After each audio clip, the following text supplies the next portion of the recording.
Hey everyone, welcome back to the podcast. Today we're talking about a skill that honestly gets very little attention but matters so much in daily life. I have a guess. Is this about small talk? Exactly that. Today we're talking about small talk in English, how to start it, how to keep it going, and how to feel more comfortable doing it. I think this topic is so underrated, honestly. A lot of learners focus on grammar and vocabulary, but small talk is what you actually need constantly in daily life. That's such a good point. Let's start with the basics. What exactly is small talk and why does it matter so much? Small talk is light, casual conversation, usually about simple everyday topics like weather or weekend plans. It's not deep or serious, but it's incredibly common. Right, it happens everywhere. Waiting in line at work, meeting new people, even in elevators sometimes. Exactly. And for a lot of learners, small talk actually feels harder than deeper, more serious conversations. Why do you think that happens? It seems like it should be the easier type of conversation. I think it's because small talk has no clear structure or topic prepared in advance. You have to think quickly without much time to prepare. That makes sense. Deep conversations often have a clear topic already, but small talk can go anywhere, unpredictably. Exactly right. This unpredictability creates a lot of anxiety, especially for learners who feel more comfortable with prepared, structured English. Let's talk about starting small talk now, since that first moment often feels the most intimidating. Definitely. One really simple strategy is commenting on your shared environment or situation. Can you give an example of that? Sure. If you're waiting in a long line, you could simply say, "This line is really long today," or "This weather is beautiful, isn't it?" So you're using something you're both experiencing right in that moment as an easy, natural starting point. Exactly right. Shared context makes starting a conversation feel much less awkward since there's already something obvious to comment on. What's another simple way to start small talk? Asking simple open questions works really well too, like "How's your day going?" or "Are you from around here?" And these questions naturally invite a response, which keeps the conversation moving forward. Exactly. Open questions give the other person something easy and comfortable to respond to without feeling too personal or intrusive. Let's talk about common small talk topics now, since I imagine some are safer than others. Sure. Weather is probably the most classic, universal topic, especially in English-speaking countries. Why do you think weather specifically became such a common topic?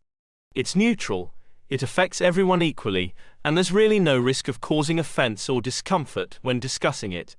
That makes sense. It's a very safe, low-pressure topic to fall back on. Exactly. Other safe topics include weekend plans, current events unless controversial, hobbies or local recommendations like restaurants or events.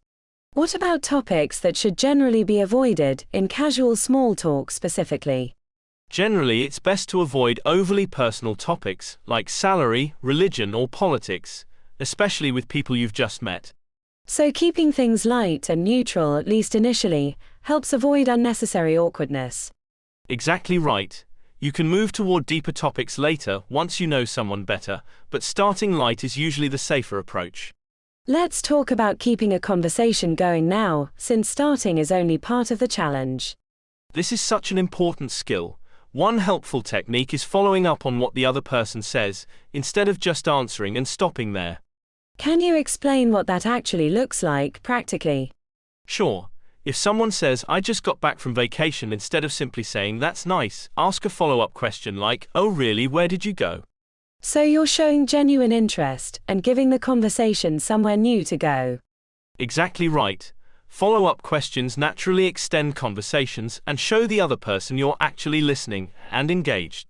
Let's talk about active listening now, since I think this connects strongly to keeping conversations flowing naturally. Definitely. Active listening means really paying attention and responding directly to what the other person actually says, rather than just waiting for your turn to speak. Is there a specific technique for showing that you're actively listening during a conversation? Sure. Simple responses like, "Really, that sounds interesting," or repeating back a small part of what they said, all show genuine engagement. So even small verbal signals help the conversation feel more natural and connected. Exactly right. These small responses encourage the other person to keep sharing, which naturally keeps the conversation flowing smoothly. Let's talk about a common fear now, running out of things to say. This is such a common worry, honestly. A lot of learners feel panicked the moment there's a pause or silence. What would you say to someone struggling with that specific fear? I'd remind them, brief pauses are completely normal, even for native speakers. Silence doesn't always need to feel uncomfortable or awkward. So it's okay to simply pause for a moment, without immediately filling every single silence. Exactly right. And if you do want to continue, you can always ask a new question or shift slightly to a related topic.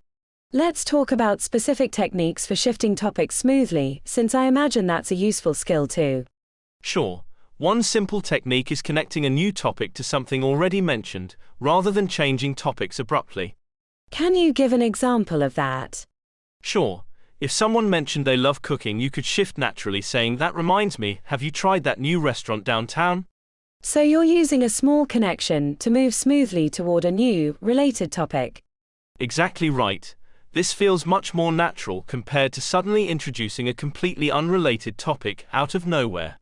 Let's talk about useful small talk phrases now, since having a few ready in advance really helps confidence. Definitely. Simple phrases like "How's it going?" "Nice to meet you," or "What do you do for work?" are extremely common and useful. What about phrases for ending a small talk conversation politely? Sure, phrases like "It was really nice talking to you," or "I should get going but it was great chatting" work perfectly well. So having a few clear, prepared exit phrases removes some of the pressure at the end of a conversation too. Exactly right. Knowing how to end a conversation smoothly is just as important as knowing how to start one. Let's talk about cultural differences now, since I imagine small talk norms vary depending on the country. Definitely. In some cultures, small talk with strangers is very common and expected, while in others it might feel less natural or less frequent. So learners should be aware that small talk habits can genuinely differ, depending on where they are. Exactly right. Paying attention to local norms and simply observing how others interact can really help you adapt naturally. Let's talk about body language during small talk now, since I think this connects to comfort and confidence too. Absolutely. Simple things like smiling, making eye contact, and nodding occasionally all help create a warm, friendly atmosphere. So body language supports the actual words, making the whole interaction feel more natural and comfortable. Exactly right. Confident, warm body language often matters just as much as the actual words being spoken. Let's talk about practicing small talk specifically now, since I imagine it's a skill that improves significantly with practice. Definitely. One helpful method is practicing simple small talk scenarios with a language partner or even by yourself, imagining common situations. Can you give an example of a scenario someone could practice? Sure. Imagine meeting a new coworker and practice a short natural greeting followed by a simple question like, "How long have you worked here?" So you're rehearsing realistic, common situations in advance. Exactly right. This preparation builds real confidence, so you're not thinking from scratch during an actual real conversation. Let's talk about a specific fear now, worrying about awkward silences ruining the entire conversation. This fear is really common, but honestly, one short, awkward silence rarely ruins an entire conversation. So it's important to keep perspective and not overreact to small natural pauses. Exactly right. Most people barely notice brief pauses, and even if they do, it's usually not a big deal at all.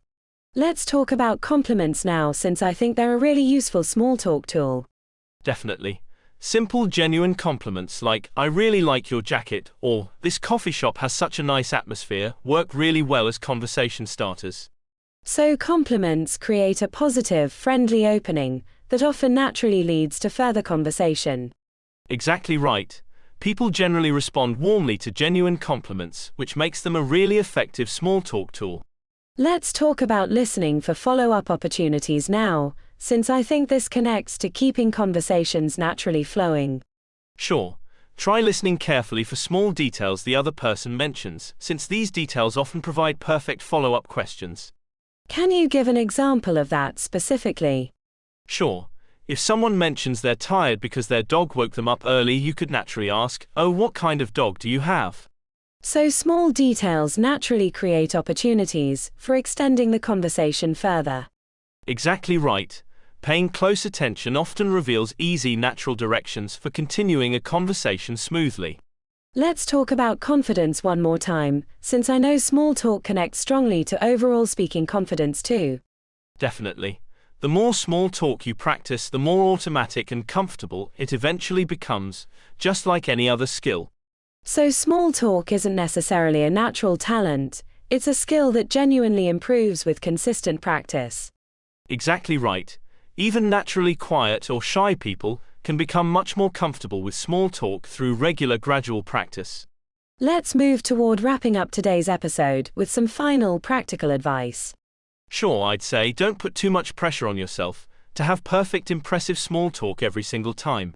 So the goal is simply genuine, comfortable connection, rather than perfection. Exactly right. Small talk isn't about impressing people, it's simply about creating small, friendly human connections in everyday moments. That's such a comforting, encouraging way to think about this whole topic. It really is. All right, I think it's time to summarize everything we've discussed today for our listeners. Great idea, let's go through the main points. First, small talk feels harder than deep conversation because it's unpredictable and unprepared in the moment.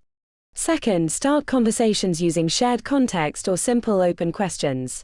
Third, stick to safe, neutral topics like weather, weekend plans, or hobbies, especially with new acquaintances. Fourth, use follow-up questions to naturally extend and deepen the conversation. Fifth, practice active listening, using small verbal responses to show genuine engagement. Sixth, remember that brief pauses are completely normal, even for native speakers. Seventh, shift topics smoothly by connecting new topics to something already mentioned. Eighth, prepare a few useful starting and ending phrases in advance. Ninth, be aware that small talk norms can vary depending on culture and location. 10th, use warm, confident body language alongside your words. 11th, practice common scenarios in advance to build real practical confidence. 12th, use genuine compliments as simple, effective conversation starters. 13th, listen closely for small details which often naturally reveal follow-up questions.